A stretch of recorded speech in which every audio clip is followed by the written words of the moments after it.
Hello, everyone. Today we will be discussing a few topics such as operating systems, firewalls, and a few hardening recommendations for both. So let's get started. The first operating system we will be discussing is the Microsoft Server 2022. This OS is newly updated version of its predecessor, Microsoft Server 2019. Added security measures are meant to combat active security threats and are implemented by a collection of security measures, also called the SCS or Secured Core Server.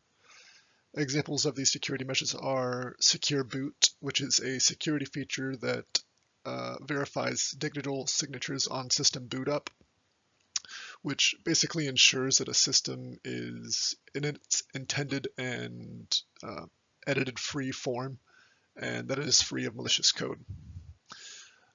Another security measure is virtualization-based security, or VBS, which utilizes virtualization to keep certain security functions separated from the operating system. And this basically protects them from security vulnerabilities that the OS may have. And finally, we have System Guard Secure Launch, which by enabling dynamic root of trust for measurement, or DRTN, a system is able to safeguard against firmware by initially booting up in unsecure code and then switching to trusted code. Another feature of the Microsoft Server 2022 is its expansion into hybrid cloud systems being assisted by the Microsoft service Azure. One of the features applied by the implementation of Azure to hybrid cloud storage is Azure Arc, which is essentially a tool that allows users to connect and manage servers as if they were using an Azure virtualization machine or virtual machine. Doing so allows Azure to provide a variety of services to the server, such as implementing Azure policy and using Azure management to update and log traffic on a network.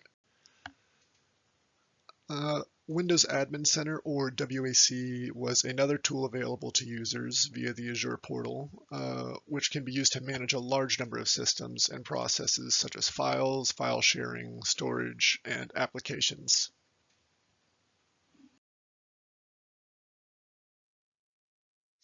Lastly, we'll discuss some other improvements that Microsoft Server 2022 made on its predecessor.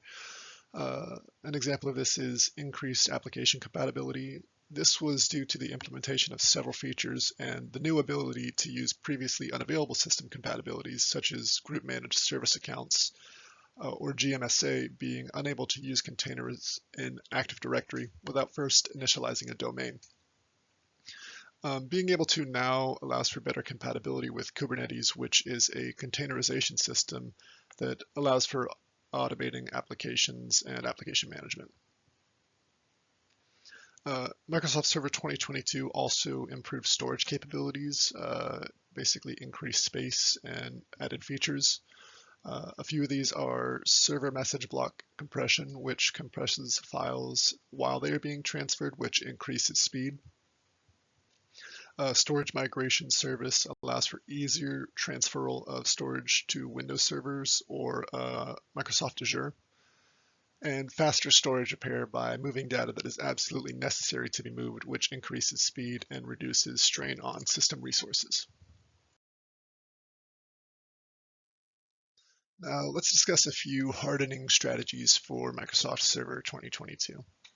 The first would be to increase antivirus software.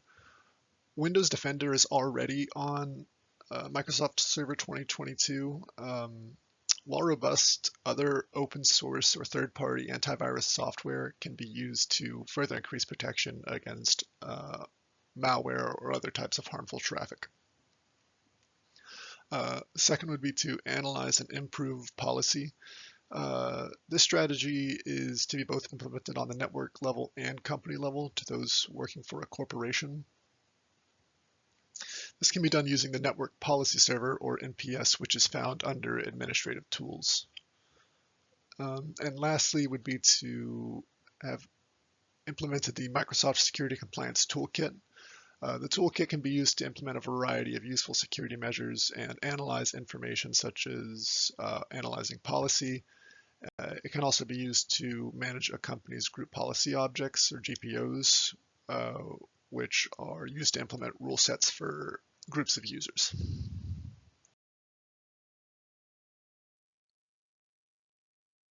Now let's discuss our next operating system, which is Ubuntu Server 24.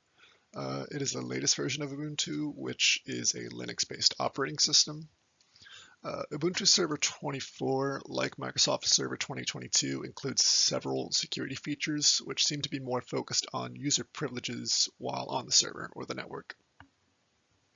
Some of the security features include AppArmor, which is a security module that allows system administrators to reduce or restrict access to certain applications. This can be role-based. Another security feature is the restriction of unprivileged user namespaces by the kernel, basically disallowed user namespaces. And lastly, we have package security hardening improvements, where packages are now built in with security hardening measures, which reduce the likelihood of them being exploited.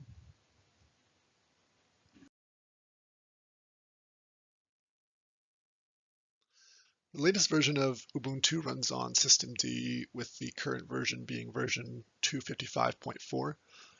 Systemd is a service manager for Linux, and also where administrative tasks can be completed, such as logging, mounting storage systems, and managing system resources.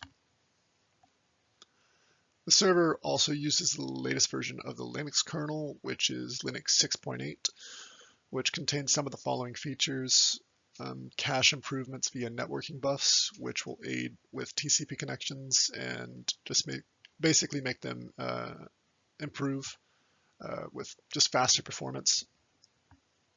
Revamping of the Z-swap system, which is used for paging and increases paging swapping speed in Linux. And also several driver improvements along with easier mounting for storage systems on the hard drive.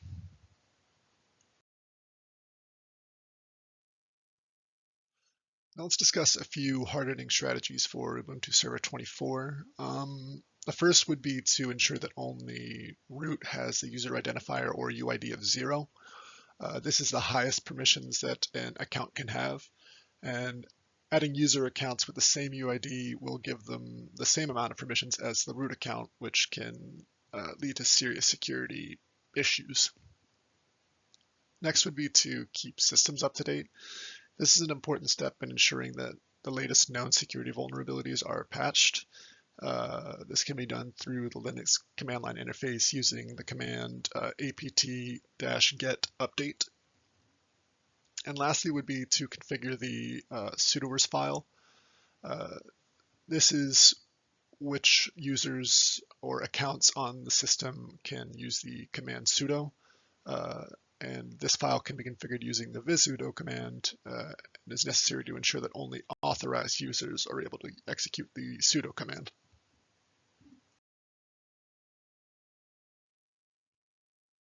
Now we're just going to discuss a couple firewalls, the first of which is Windows Firewall, which is a security feature that comes de facto on the Windows system.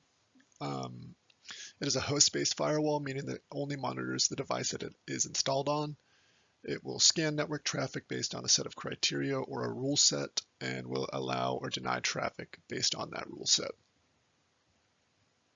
Windows Firewall has several security features that aim to increase safety when browsing the public internet. This can be an example of IPsec, which ensures that any device that attempts to communicate with your device must be authenticated and trusted before doing so.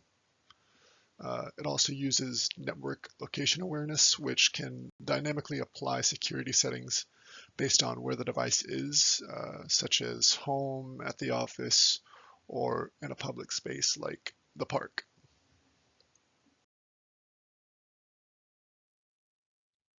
Now we'll just discuss a few hardening recommendations. The first would be to configure group policy objects or GPOs. Configuring GPOs on your Windows Firewall can allow for only certain authorized groups to be able to use necessary protocols uh, such as FTP or access typically blocked sites that is necessary to complete their work. Second would be to manage firewall rules. Windows Firewall does come with a default rule set. However, ensure that these rules are in compliance with security requirements for either you or your company. Blocking traffic on typically allowed ports, such as port 443, is an example of this. And last would be to log blocked firewall traffic. Logging blocked firewall traffic can be a useful enumeration tool in discovering active threats from either inside or outside of a network. And the last firewall we will talk about is Linux's IP tables.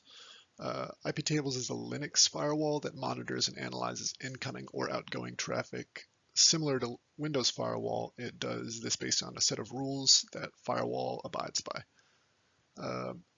IP tables determine what traffic to block based on what are called tables. A table is a grouping of rules and contains lists of rules called chains.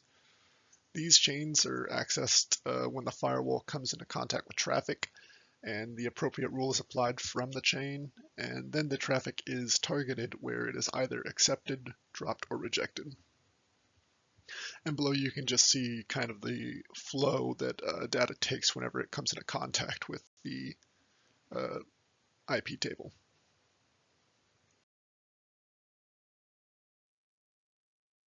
And finally, we'll just discuss some hardening strategies. Um, First would be to log network traffic, same with Windows Firewall. Uh, Logging network traffic can give insight into what is attacking a network or what is trying to access a network, and can even show potential insider threats that users may be unaware that they are acting upon. Next would be to define new chains. With IP tables, you're actually able to define chains and allow them to check based on other criteria, such as IP origin. This can allow you to make a list of either trusted or malicious IPs. Last would be to allow secure shell. Secure shell can increase integrity of online security as it encrypts your traffic online and obfuscates your online presence.